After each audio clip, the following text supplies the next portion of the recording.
말씀은 신약 성경 17페이지 마태복음 11장 25절부터 30절까지 봉독합니다.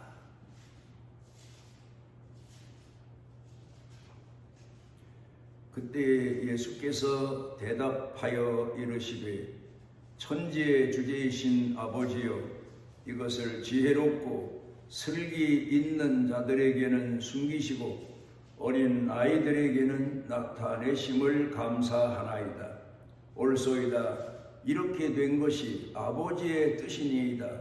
내 아버지께서 모든 것을 내게 주셨으니 아버지 외에는 아들을 아는 자가 없고 아들과 또 아들의 소원대로 계시를 받는 자 외에는 아버지를 아는 자가 없느니라.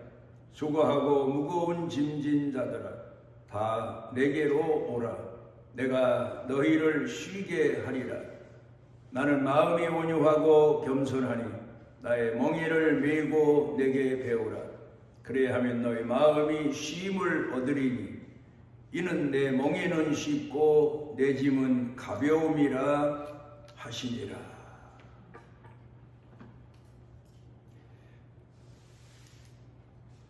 2차 대전 때에 전쟁이 한참 치열했던 때였습니다. 한 신하가 장군에게 보고하기를 큰일 났습니다.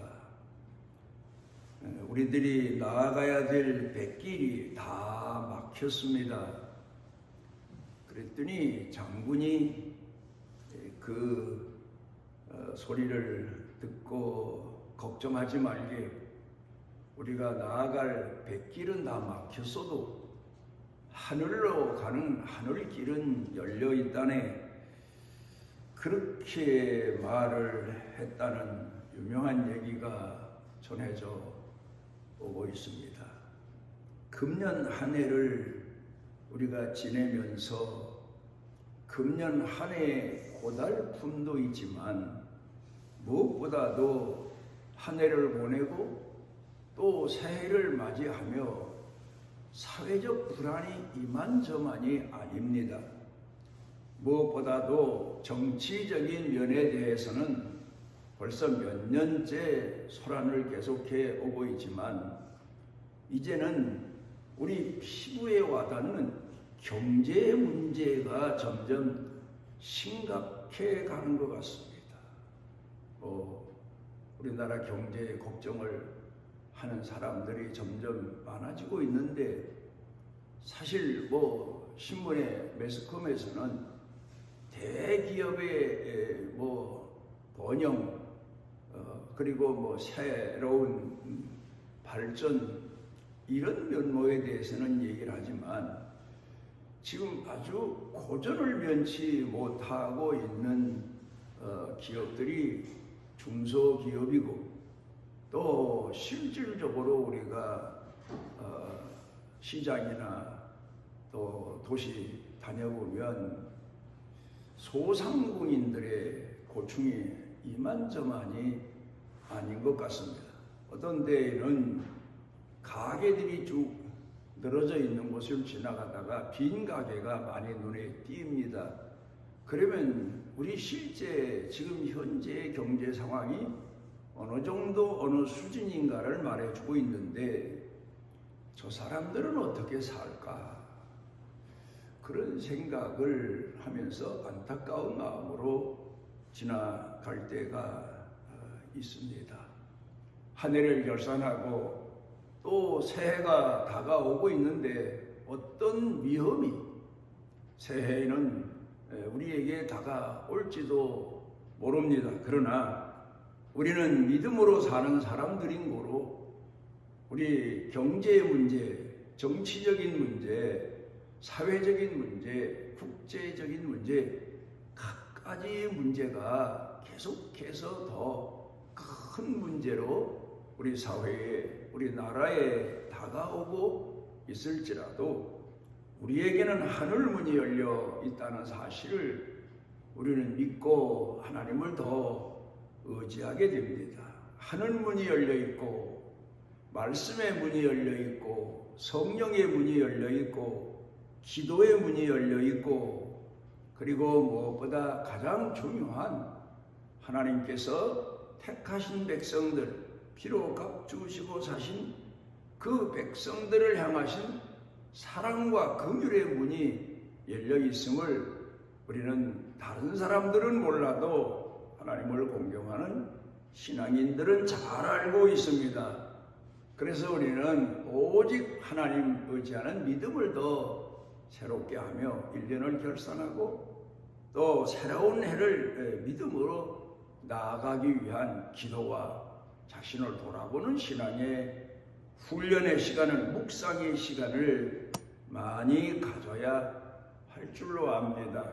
이런 불안한 시대, 불안한 때를 사는 사람들의 마음은 흔들립니다.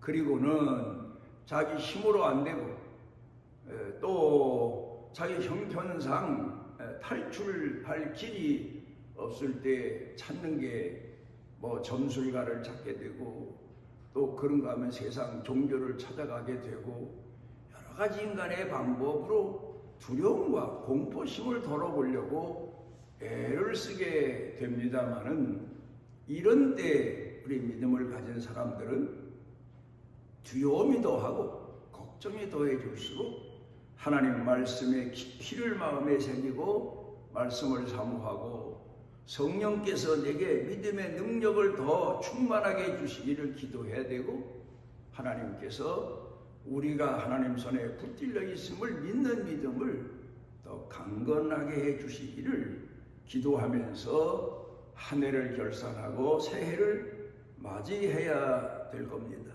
세상 사람들이 의지하는 종교를 보게 되면 그 종교의 의미가 사람에게서 나온 거예요.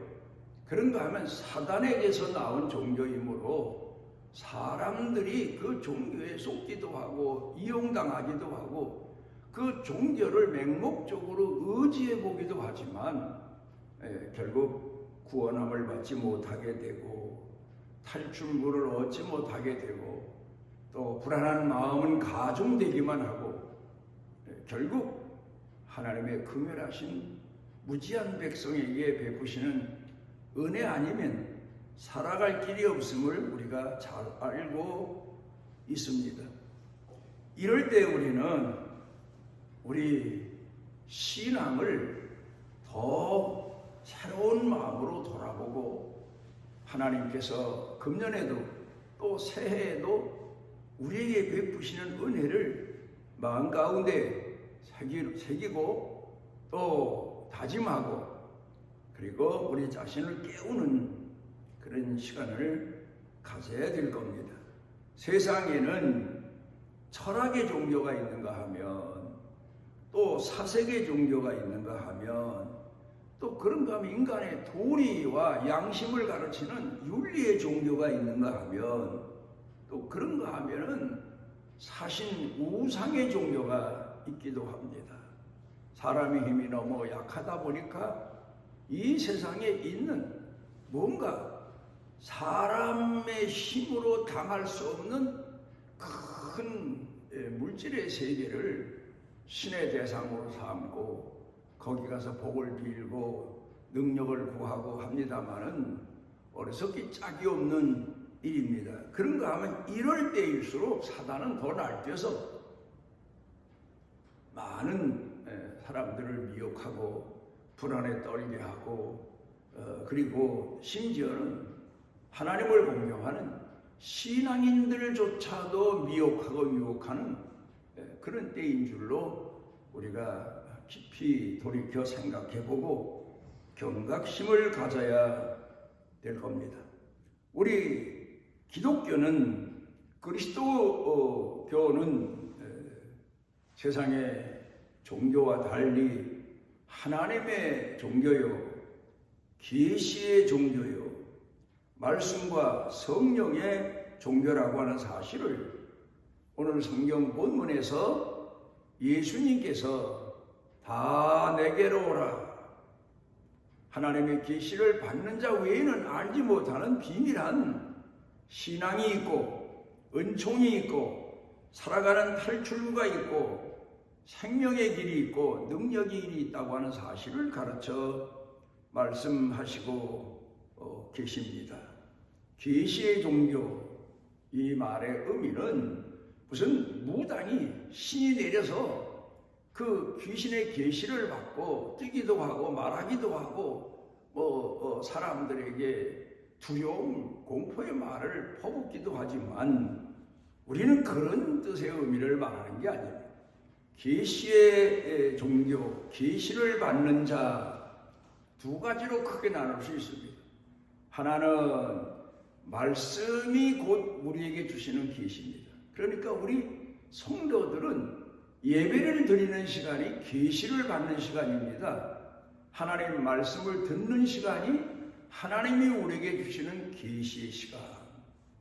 또 그런가 하면 우리가 평소에도 하나님 앞에 기도하는 마음으로 살아갈 때 우리 마음에 내가 평소 갖지 못했던 뜨거운 열정의 마음이 생긴다든가, 또 아니면 내 삶의 길이 어둡고 침울하지만 훤하게 길이 보인다든가, 지혜가 떠오른다든가, 가슴에 감동과 감격이 온다든가, 이 모든 일들이 하나님이 그 자녀들에게 베풀어 주시는 성령의 계시임을 우리가 살아가면서 체험하게 됩니다.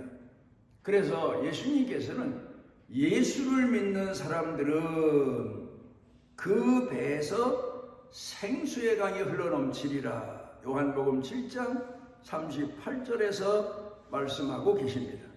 그런가 하면 예수님께서 또 하나 요한복음 6장 35절에서 나는 생명의 떡이다. 그리고 성도들 택하신 백성들에게 예수님께서 이 땅에 생명의 떡으로 오신, 만나러 오신, 말씀으로 오신 그 깊은 뜻을 가르쳐 말씀하시고 계십니다. 이걸 말하고 있습니다. 계시를 받았다. 어떤데 신앙생활 하다 보면 믿는다는 사람들 중에도 이런 사람들이 있는데, 물론 꿈을 통해서 또 아니면 하나님께서 하실 일을 위해서 어떤 환상 같은 것을 보여주시거나 아니면 실질적으로 음성을 들려주시거나 이런 기적적이고 신비한 일들이 지금도 우리 그리스도인들에게 있긴 하지만, 그러나 그건 일시적이고 단순한 얘기고, 계시의 깊이는 성경에 있고 말씀에 있고 성령의 능력이 있다는 사실을 우리가 알진데, 우리가 어려움과 시련과 역경을 당할 때 하나님 말씀이 심취합니다. 사모합니다. 갈망합니다. 성경 말씀을 읽습니다. 듣습니다. 마음에 새깁니다. 큰 힘이 돼서 우리 자신이 믿음의 온기를 가지고 어려운 시련을 극복해 나가고 이겨나가고 믿음으로 승리할 때가 수도 없이 많습니다. 그래서 우리 예수 믿는 사람 항상 계시를 받는 자, 항상 말씀을 사모하는 자, 항상 말씀을 의지하고 사는 자, 그러면서 기도를 통해서 하나님 앞에 응답받는 자, 그리고 성령의 감동하심을 받아서 세상에서 우리가 상처를 입을 때에도 성령을 통하여 치료를 받게 되고 말씀을 통하여 위로를 받게 되고, 내가 낙심하고 주저앉았다가도 새로운 삶의 용기를 얻어가지고 나도 모르게 다시 일어나서 하나님께서 나를 이끄시는 길로 나아가는 때가 수도 없이 많습니다. 그래서 예수님께서는 오늘 성경 본문 말씀을 통해서 수고하고 무거운 짐진 자들아, 세상 살면서 수고하고 무거운 짐 안 지는 사람이 어디 있겠습니까? 그런데 그 사람들이 자기가 마땅히 구원받을 길로 나오질 못하고 세상 허황되고 망상된 곳으로 달려가다가 더 멸망에 이르게 되고 많은 것이 안타깝습니다. 그래서 우리는 그들에게 복음을 전해야 되고 생명의 길로 나오도록 능력에 하나님께 의지하도록, 그리고 우리의 선한 목자이신 우리 주님 앞에 나오도록 우리가 그들을 권고하고 전도해야 될 책임이 있습니다. 우리 인간은 약합니다. 성경에서 예수님이 비유를 들어 말씀하신 대로 양은 어리석습니다. 약합니다. 살아나는 방법은 오직 선한 목자를 만나서 그 목자를 따르고 목자를 배우는 길입니다. 사람이 어렸을 때에는 부모를 잘 만나서 그 부모가 그 어렸을 때 모든 삶을 다 책임져 줍니다. 잘못까지도 그 부모가 대신 다 책임져 줍니다. 마찬가지로 우리가 이 세상을 살면서 어려움을 많이 당합니다. 우리 삶의 모든 일에 대한 책임을 다 질 수가 없습니다. 그때 우리는 선한 목자이신 예수 그리스도 앞에 수고하고 무거운 짐을 내려놓고 회개하고 기도하고 믿음을 가지고 주님을 의지할 때 주께서 다 책임을 져주십니다. 나폴레옹 힐이라고 하는 이가 이런 책을 썼는데 놓치고 싶지 않은 나의 꿈, 나의 일생이라는 책을 썼습니다. 놓치고 싶지 않죠. 나의 꿈, 나의 일생에 대해서는 성공하고 싶고 승리하고 싶고, 그렇지만 인간은 약하기 때문에 반드시 성공할 수 있는 길도 아니고 반드시 내가 세상에 살면서 꿈을 이룰 수 있는 인생을 사는 것도 아니고 노력 가지고도 안 됩니다. 발버둥 쳐도 안 됩니다. 그럴 때에 우리는 다 실패할 수밖에 없습니다. 그런데 그가 그 책에서 하는 얘기가 성공 못한 사람, 실패하는 사람들은 다 자기가 패했을 때에 수습을 못하고 마는 사람들이다. 그런데 저도 살아오면서 수도 없이 수고하고 무거운 짐을 지고 비틀댈 때도 많았고 넘어져서 일어나지 못할 때도 많았고 절박한 상황에서 이젠 끝인가 할 때도 참 많았습니다. 목회하는 목사인데도 목회 현장에서도 그랬고 내 개인적인 인간 삶에 대해서도 돌이켜보면 여기가 끝인가 할 때가 많았습니다. 그럴 때 오로지 하나 방법은 하나님께 기도하는 길밖에 없더라고요. 성도들에게도 기도하도록 권고하지만 나 자신도 그럴 상황에는 성전을 떠나지 않고 하나님 앞에 마음을 쏟아가며 몇 날 며칠을 기도하고 어떤 때에는 밤새워 기도하고 금식하며 기도하고 찾아가며 기도하고 그랬더니 하나님이 수습을 해주셔서 문제가 해결되고 오히려 그 어려운 문제가 오히려 내 자신에겐 큰 복으로 다가오고 실패가 오히려 성공의 지름길이 되고 하나님께 기도하고 하나님을 의지했을 때에 하나님이 내게 주신 은혜입니다. 이런 일을 수도 없이 많이 체험합니다. 어린아이가 어려서 부모에게 입은 은혜를 몰라 그렇지 나중에 자라서 성장해서 자기 어렸을 때 자랄 때 과거로 돌이켜 생각해 보면 순간순간 부모의 손길이 아니고 부모의 은혜가 아니면 오늘까지 살아올 수도 없거니와 그때 그 모든 어려움을 이겨낼 수도 없고 모면할 길도 없었습니다. 그런데 부모가 사랑으로 품어주고 이끌어주고 대신 갚아주고 인도해주고 그래서 부모스러에서 자란 걸 깨닫고 늦게서야 부모의 은혜를 헤아리고 부모에게 살해하고 감사할 때가 수도 없이 많은 것처럼 우리는 어린 양에 불과하고 미련한 인간에 불과합니다. 그래서 예수님께서는 그런 사람들을 향하여 다 내게로 오라. 내가 너희를 쉬게 하리라. 너희 무거운 짐을 함께 져주마. 그러면서 오늘 성경을 통해서 가르쳐 교훈하고 계신데 그런데 문제는 그겁니다. 예수님이 부르는 소리가 들려야지요. 들을 수 있다는 게 얼마나 감사합니까? 그래서 저는 성도들에게 가끔 그런 얘기합니다. 내가 예수 믿어진다는 게 참 신기한 겁니다. 어떤 사람은 믿어지질 않아서 못 믿겠다는 거예요. 하나님이 믿어지지 않아서 예수님이 믿어지질 않아서 못 믿겠다는 거예요. 믿고 싶어도. 근데 우리는 믿어지는 겁니다. 또 하나님께서 나와 함께 하심을 수도 없이 체험하며 살아갑니다. 이게 바로 계시를 받는 자, 성령의 감동을 받는 자, 주 앞에 부름을 받은 자에게 주시는 특별한 은총입니다. 빛이 비추어도 소경은 희미하게는 알아도 환하게 알지 못하는 것처럼 세상 사람들은 하나님이 긍휼을 베푸셔도 은혜를 베푸셔도 희미하게나마 어쩌다가 하늘이 도우셨나?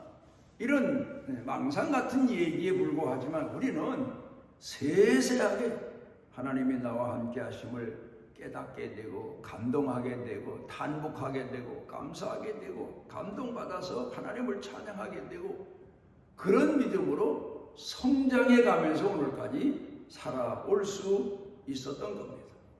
이제 새해에도 내년에도 우리는 열려있는 하늘길 계시를 받는 신앙인으로 늘 주의 말씀으로 충만함을 누리고 늘 성령 충만함으로 깨어서 하나님 앞에 기도하고 성전에 나와서도 기도하지만 우리는 일상생활 가운데서도 일하면서도 마음으로 기도하는 거예요.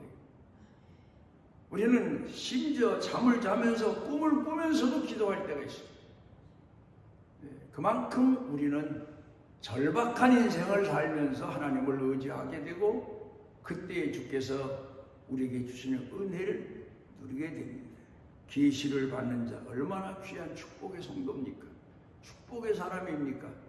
이 시대를 살아가면서 어둡고 침울한 세대를 살아가면서 나는 하나님 앞에 빛에 대한 계시를 받고 말씀에 대한 계시를 받고 은혜와 긍휼에 대한 계시를 받고 성령 충만함의 계시를 받고 기도의 응답의 계시를 받으며 살아가는 선택된 하나님의 백성임을 감사하면서 하나님 앞에 감사하고 우리 주변에 있는 미련하고 우둔한 사람들을 향하여서도 이 복음을 전하며 또 한 해를 맞이하는 모두가 되시기를 바랍니다.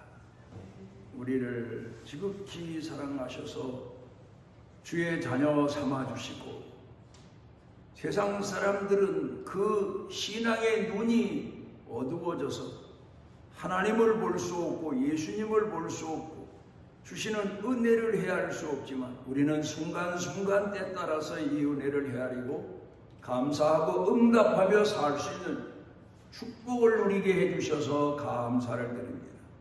금년 한 해도 주님의 은혜 가운데 살아가려와 이제 앞으로 다가오는 새해에도 주께서 우리와 함께 하심을 믿는 믿음이 충천해서 세상이 소란하고 요란하고 불안할지라도 우리는 믿음의 빛을 잃지 아니하고 많은 사람 앞에서 담대히 살아갈 수 있는 또 새해를 맞이하게 하여 주시옵소서.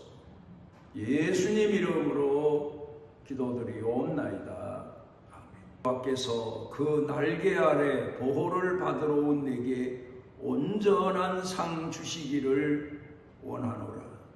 우리가 사망의 음침한 골짜기를 헤맬지라도 우리 홀로 두지 아니하시고 찾아오셔서 우리를 구원하시고 품에 품으시고 잔잔한 물가로 쉴만한 물가로 푸른 초장으로 이끌어 인도하시는 우리 주 예수 그리스도의 무한하신 은혜와 우리를 만세전에 택하시고 영원토록 사랑하시되 포기하지 아니하시는 아버지 하나님의 영원하신 사랑과 우리 속에 내재하셔서 빛을 비추어 주시고 때로는 위로해 주시고 일으켜 주시고 치료해 주시고 감동케 하시고 빛을 통하여 깨닫게 하시고 나아가게 하시는 성령님의 능력의 은총이 사랑하는 자녀들 생각 속에 머리 영육 사는 생활 가족 일터 경영 중에 온 교회 중에 넘치고 넘치도록 함께 하시기를 축원하옵나이다.